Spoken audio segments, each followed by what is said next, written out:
মানে non disclosure এগ্রিমেন্টের মাধ্যমে আপনি চায়নার থেকে করোনার টিকা কিনেছেন। তোমরা কেউ নির্বাচনে যেও না। 69-এ আমেনা বেগম মহিলা বিষয়ক সম্পাদিকা হিসাবে আওয়ামী লীগের ভারপ্রাপ্ত সাধারণ সম্পাদকের দায়িত্ব পালন ধরেছিলেন। জি, মোশাররফ আহমেদ ঠাকুর, যেটি নিয়ে আলোচনা করছিলাম গণমাধ্যমের খবর, তৃণমূলের প্রতি এবার বিএনপির হাইকমান্ড হার্ড লাইনে যাতে কেউই নির্বাচনে অংশ নিতে না পারে, উপজেলা নির্বাচনে দলীয় নির্দেশ অমান্য করে। তাহলে কি তৃণমূলের কোনো আগ্রহ আছে? আমি আপনাকে বলি যে আসিফ নজরুলের পরশুদিন একটা টক শোতে আসিফ নজরুলের কমেন্ট শুনতেছিলাম। তো আসিফ নজরুল বলছে যে আওয়ামী লীগ যেমন দ্বিচারী দ্বিচারী, তো বিএনপি এইখানে এইরকমই তো হওয়া উচিত ছিল। বিএনপি বলবে যে বাইরে থেকে দারুণভাবে এইরকম হার্ড লাইন না করে যে বলবে যে তোমরা কেউ নির্বাচনে যেও না, সাবধান, আমরা নির্বাচনে যাব না, আমরা এই নৈতিকভাবে আমরা যেতে পারি না, আমরা যাব না। আর এখানে জেলা লেভেলে ফোনে ফোনে বলে দিবে যে নেমে পড়ো। তো এরপরে যা আসবে, কোনো নিব না, বহিষ্কার করব করে ইলেকশন শেষ, এরপরে একটা সকস করবে, আচ্ছা ঠিক আছে পাশ করে গেছে, ঠিক আছে ফাইন। এটা হলো আওয়ামী লীগের সাথে আচরণটা বিএনপি পলিটিক্সটা পিওর করে না করে এইরকম করা উচিত ছিল। মানে আওয়ামী লীগ যেরকম পলিটিক্সটা ওই রকম করা উচিত ছিল, বিএনপি ওই রকম বিএনপি করছে না কেন? পিওরলি করতেছে, পলিটিক্সটা পিওরলি করতেছে। পিওর পলিটিক্স করার শেষে একটা আপাতত একটু মনে হয় যে কি বলে আমরা ভুল করছি। আমরা 1996 সালে আমরা যখন, আমি আপনাকে বলি, আমরা যখন এই করছিলাম, একসাথে মিছিল করছি, এদিন হরতাল ছিল, খুব সম্ভবত 21 তারিখ। আর এর একদিন আগে আমাদের এখনকার মাননীয় প্রধানমন্ত্রী চট্টগ্রামের লালদিঘিতে বলে আসলেন, এরশাদের অধীনে যারা নির্বাচনে যাবে এরা হবে জাতীয় বেঈমান। আমরা অসীম কুমার উকিল আমরা একসাথে মিছিল করছিলাম 90 সালে। না 86 সালে। তো আমরা দেখি যে ছাত্রলীগের ভাইয়েরা আস্তে আস্তে এখান থেকে কেটে পড়ছে, কমে যাচ্ছে, একসাথে মিছিলটা, একসাথে ছাত্র সংগ্রাম পরিষদ, সংগ্রামী ছাত্র জোট একসাথে। তো পরে আমরা 12টার পরে গিয়ে শুনলাম যে না, এটা রফা দফা হয়ে গেছে, যে কি বলে আওয়ামী লীগ নির্বাচনে যাবে। তো আওয়ামী লীগ নির্বাচনে যাবে, আমাদেরকে আওয়ামী লীগের ভাইয়েরা খুব, আমাদের যারা অন্তরঙ্গ, তখন তো একসাথে আন্দোলনটা করি। তো আর লুটনরা আমাদেরকে মার দৌড় দেয়, রাস্তায় পাইলে মধ্যে দেয়, বুঝছেন। এবং আমার 1 মার্চ 1984 এইখানে একটা বড় গর্ত আছে, এই হকি স্টিকের যুব সংহতিরা পিটাইয়া মাথা ফাটিয়ে দিয়েছিল। তো অনেকগুলো সেলাই লাগছিল। তো আমরা দেখলাম যে আমাদেরকে ছাত্রলীগের ভাইরা আস্তে আস্তে বলতো, এই তোমাদের নেত্রী আমেনা বেগম হবে। 69-এ আমেনা বেগম মহিলা বিষয়ক সম্পাদিকা হিসাবে আওয়ামী লীগের ভারপ্রাপ্ত সাধারণ সম্পাদকের দায়িত্ব পালন ধরেছিলেন। জি, তো আমেনা বেগম হবে খালেদা জিয়া। তো 91 সালে অভাবনীয়ভাবে খালেদা জিয়া 5 আসনে জিতেন। খালেদা জিয়ার কর্মী সাদেক হোসেন খোকার কাছে শেখ হাসিনা হেরে যান। খালেদা জিয়ার কাছে নবাগত মেজর মান্নানের কাছে শেখ হাসিনা হেরে যান। এগুলো অভাবনীয় ঘটনা। মানুষ আপনাকে সঠিক রাস্তায় সাচ্চা রাজনীতি করলে এটার দাম মানুষ দেয়।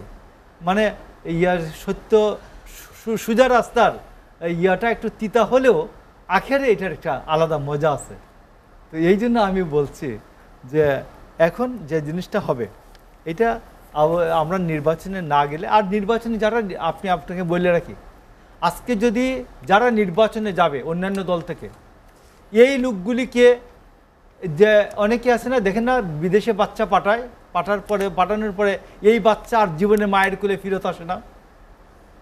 আমি আপনাকে বলছি, এই উপজেলা নির্বাচনে যারা নির্বাচিত হবে বিভিন্ন দল থেকে গিয়া, এরা আওয়ামী লীগের এমপিদের কোট চাল এবং ইয়ার ভিতরে গহব্বরে, অতল গহব্বরে আওয়ামী লীগের এমপিদের ক্ষমতার অতল গহব্বর এরা হারিয়ে যাবে, এরা আর দলে এদের দলে আর কোনদিন ফেরত আসবে না।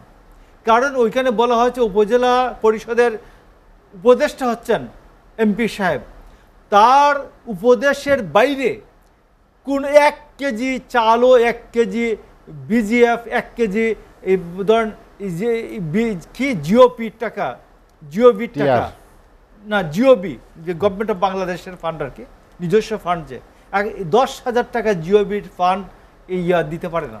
এই কি নাম যে আমাদের উপজেলার চেয়ারম্যান, আমার 2014 সালে আমার বানিয়ার সঙ্গে বিএনপির উপজেলার চেয়ারম্যান ছিল, সে বিএনপির একজন কর্মীকে 10,000 টাকার একটা গাইড ওয়াল দিতে পারেনি সে। এবং 18 সালে এইবার তাকে আমরা গোপনে বলছি যে তুই দাঁড়াবি নি, সে বলছে ভাই যে অভিজ্ঞতা হয়েছে 2014 থেকে 18 পর্যন্ত আর এই কাজ করতে চাই না।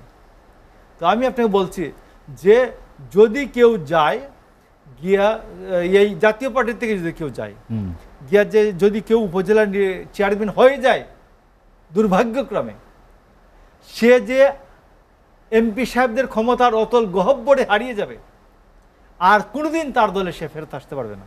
এই জন্য আমি মনে করি বিএনপির যে রাজনৈতিক সিদ্ধান্তটি সঠিক আছে, যে আমরা 1 নম্বর হচ্ছে যে কিছু লোক অকারণে টাকা পয়সা নষ্ট করবে, অকারণে শক্তি ক্ষয় হবে, আর যে কয়টা আওয়ামী লীগের কনসিডারেশনের কারণে জিতে যাবে, মানে আওয়ামী লীগ তো কিছু ছেড়ে দিবে, কিছু তো ভাত খাওয়ার সময় তো কিছু পড়ে যায়, এইরকম যে 2-4টা পড়ে যাবে ভাত খাইতে গিয়ে, গোলাপ ভাইয়ের মতো, হ্যাঁ গোলাপ ভাইয়ের মতো, এই জায়গাগুলিতে ওই লোকগুলি আর কোনোদিন বিএনপিতে ফেরত আসবে না। মোশাররফ আহমেদ ঠাকুর, আমরা যেটি নিয়ে আলোচনা করছিলাম উপজেলা নির্বাচন বয়কটের বিষয়ে, যেটি আপনার দল থেকে বলা হয়েছে যে এই সরকারের অধীনে কোনো নির্বাচনেই আপনারা অংশ নেবেন না, তাহলে সরকারি বাধা কিনা?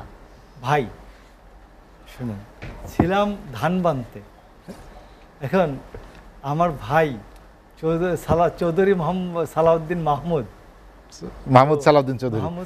চৌধুরী, তো সেখানে সে কতগুলো শিবের গীত গাইয়ে ফেললো, বুঝছেন। এখানে তারেক রহমান তো আমি আসে নাই, তারেক রহমান, তো তারেক রহমান উনি বললেন, তারেক রহমান যেটা হচ্ছে, তারেক রহমান এত নির্যাতন, এত প্রলোভন, এত কিছুর মধ্যে সে তার দলকে ইন্টিগ্রেটেড, ইউনাইটেড রাখতে পারছে, ঐক্যবদ্ধ রাখতে পারছে। একমাত্র এক শাহজাহান ওমর ছাড়া আর কেউ আওয়ামী লীগ বিএনপি থেকে আওয়ামী লীগে যায় নাই। এইটা হচ্ছে তারেক রহমানের বড় সফলতা। টোটাল দল তার পেছনে ঐক্যবদ্ধ আছে। এটা বহু নেতার ভাগ্যে এটা হয় নাই। সবার সময় দেখবেন যে এই দল ভাঙছে, একবার ৬৬ থেকে একবার এই পর্যন্ত আসেন, সবার দল ভাঙছে, তার দল ভাঙতে পারেনি। এটা হলো তার ক্রেডিট। আরেকটা হচ্ছে, আমি আপনি বলতেছি কোয়ালিশন ইয়ার্স, প্রণব মুখার্জি, আমরা তো মনে হয় কত শেষ করবো, আমাদের হাতে খুবই সময় কম, 2 মিনিট। 2 মিনিট। তো কোয়ালিশন ইয়ার্সের প্রণব মুখার্জি বলেছেন যে কিভাবে তিনি মঈনুদ্দিনকে ম্যানেজ করেছেন আওয়ামী লীগকে ক্ষমতায় আনার জন্য। তো 2008 সালের 29শে ডিসেম্বর, এটা বিএনপি 29টা পাইছে না 9টা পাইছে, এটা কোনো বিষয় না। এটা বিএনপি ওই সময় শুধুমাত্র আর্মি ব্যাকড গভর্নমেন্টকে বিদায় করার জন্য, দেশে একটা ধারণা ছিল যে আর্মি ব্যাকড গভর্নমেন্ট যেভাবে সারা দেশের মানুষকে অপমান অপদস্থ করেছে, এই অবস্থার থেকে অন্তত আওয়ামী লীগ আসলে মুক্ত হবে। তো সেই জন্য বেগম খালেদা জিয়া সেই দিন ইলেকশনে রাজি হয়েছিলেন যে অন্তত আর্মি ব্যাকড গভর্নমেন্টটা যাক এখান থেকে, এটা গণতান্ত্রিক অ্যাটমসফিয়ার ফেরত আসুক। তো সেইটার রেজাল্ট আওয়ামী লীগ যেভাবে দিয়েছে, এটা তুলনাহীন, নজিরবিহীন। মানে 28 অক্টোবর থেকে 3রা ফেব্রুয়ারি পর্যন্ত 25,711 জন জেলখানায় ছিল। আপনি করোনার কথা বলে আমার ভাই সালাউদ্দিন, করোনা আপনি কি বলে নন ডিসক্লোজার এগ্রিমেন্ট, এনডি ফুলাফান সারাক্ষণই বলে বাবা এটা এনডি, নন ডিসক্লোজার মানে নন ডিসক্লোজার এগ্রিমেন্টের মাধ্যমে আপনি চায়নার থেকে করোনার টিকা কিনেছেন, আমি চাকরকে বাড়িতে বাজারে পাঠিয়েছি, বাজার করে আসো, সে এসে বলে আমি চুক্তি করে আসছি, এই সবজির দাম কত এটা বলা যাবে না। এটা হইতে পারে? আমার চাকর বলতে পারে এসা যে আমি নন ডিসক্লোজার, আমি প্রকাশ করতে পারবো না, এমন একটা এগ্রিমেন্ট করে আসছি, দামটা কত ওইটা কাউকে জানানো যাবে না। আপনি জিজ্ঞেস করতে পারেন এর দাম কত। এইটা করেছে বাংলাদেশে এই প্রথম এই মালিক সাহেবের ছেলে, কি নাম? জাহিদ মালিক। জাহিদ মালিক, জি। এটার জন্য বিচার বাংলাদেশের মানুষের হবে, আপনাকে বললাম। আর সর্বশেষ আমি বলি যে লুটন যেটা বলেছে, শেষ করতে চাই ঠাকুর ভাই জি, হাতে সময় নেই। আপনি বলি যে এই উপজেলা পরিষদের যে উপদেষ্টা পদে যে এমপি সাহেবরা সর্বময় দণ্ডমুণ্ডের অধিকারী, সেটা আপনাদের আমরা মনে করি এই সরকার পরিবর্তন হলে আমরা প্রথম যে দাবিটা উঠাবো, যেই ক্ষমতায় আসুক, বলবো যে এই এমপিদের করাল গ্রাস থেকে, রাহু গ্রাস থেকে উপজেলাকে মুক্ত করে দাও।